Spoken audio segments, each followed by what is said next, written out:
අද අපි අලුත් ගිවිසුමේ පැත්තෙන් බැලුවොත් කොරින්තිවරුන්ට ලියන ලිපිය අතර දෙවෙනි කොටස. ඒ කියන්නේ පළවෙනි කොරින්ති නෙමෙයි දෙවෙනි කොරින්ති සභාවට පවුලතුමා යවන ලිපියේ තියෙන අඩංගු කාරණක් මතු කරලා තියෙනවා. මාගේ කරුණාව ඔබට ප්‍රමාණවත්ය කියලා. මේ පවුලතුමා තමයි මේ සඳහන් කරන්නේ. පවුලතුමා තමයි මේ සුද්ධාත්මන් තුලින් ජේසුගේ පැමිණීමත් එක්කම ගිනිගත්තේ. ඒව අරගෙන පුදුම විදිහට දහම පෝෂණය කරගෙන ජනතාව අතරට බලවත්ව ගෙනීමේ පුරුගාමික වශයෙන් පවුලතුමා අපට සඳහන් කරන්න පුළුවන්.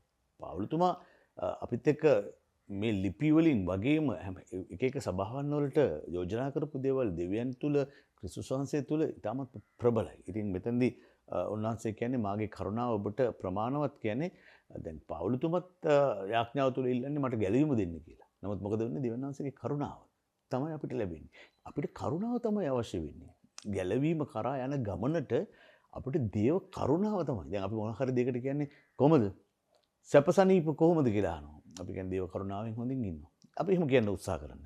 දේව කරුණාවෙන් හොඳින් ඉන්නවා. ඒක තමයි අපිට අවශ්‍ය වෙන්නේ. දෙවියන්ගේ කරුණාව තමයි මොකද අපිට කරන්න මොන දෙයක්වත් බෑ. අපිට දෙවියන්ගේ කරුණාව නැත්නම් දෙවියන් වහන්සේගේ බලය නැත්නම් මේ පිට අපිට මොනවද කරන්න අපිට මොනවද කරන්න උනනවා. මේ හැම දෙයක්ම හැදිලා තියෙන්නේ මේ අපේ ශරීරය කතා කරන දේවල් ක්‍රියා කරන දේවල් මේ හැම දෙයක්ම දෙවියන් වහන්සේගේ මහා බලයත් එක්ක. එතකොට මේ බලය තියෙන දෙවියන් වහන්සේගෙන් ප්‍රයෝජන ගන්නට ඕන නම් අපි උන්වහන්සේ කරුණාව හොරා ගන්න ඕන. උන්වහන්සේ කරුණාව අපිට ලබා ගන්න ඕන. අනේ මාර්ගය අපි පැහැදිලි කරලා ජීවත් වෙන්න ඕනේ. උන්වහන්සේ කරුණාව තමයි අපිට ප්‍රමාණවත් වෙන්නේ ජීවිතේ ගෙනියන්නේ. ඉතින් කොරින්ති සභාවට පවුලතුමා ලියන්නේ මෙන්න මේ කතාවම තමයි. ඉතින් අද ඒ අපටත් බලංගුයි.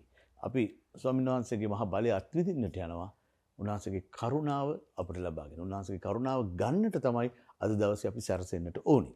ඉතින් මෙතනදී විශේෂයෙන් මතක් කරන්න ඕනේ උඩඟුකම එහෙම අපේ ජීවිතයට ආපුහම කරුණාව ගන්න හරිය අමාරුයි. අපි ගොඩක් මහාන් තත්ත්වකම ගන්නවා. උඩඟුකොල ජීවත් වෙනවා. අපිට වඩා කෙරුමක් නැහැ කියලා අපි ජීවත් වෙන්න ගන්නවා. අපේ උඩඟුකම නවත්තන්න උඩඟුකම අවසන් වූ වහාම අපේ ජීවිතේ ලස්සන කරුණාව. දෙවනාංශය අපිට දුන්නු කරුණාව අපි අනිත් අය වෙනුවෙන් අපේ කරුණාව පුද කළ යුතුමයි. අන්න එතකොට අපේ ජීවිතේ කරුණාවෙන් යන දෙවනාංශගේ ආදර කරුණාවෙන් අපේ ජීවිතය සතුටු කරවන අපේ ජීවිතය සම්පූර්ණ කරලා ඉස්සරහට යන බොහොම ප්‍රීතිමත් දවසක් බවට පත් වෙවි. යහපත් දවසක් අද. යසුපිටයි.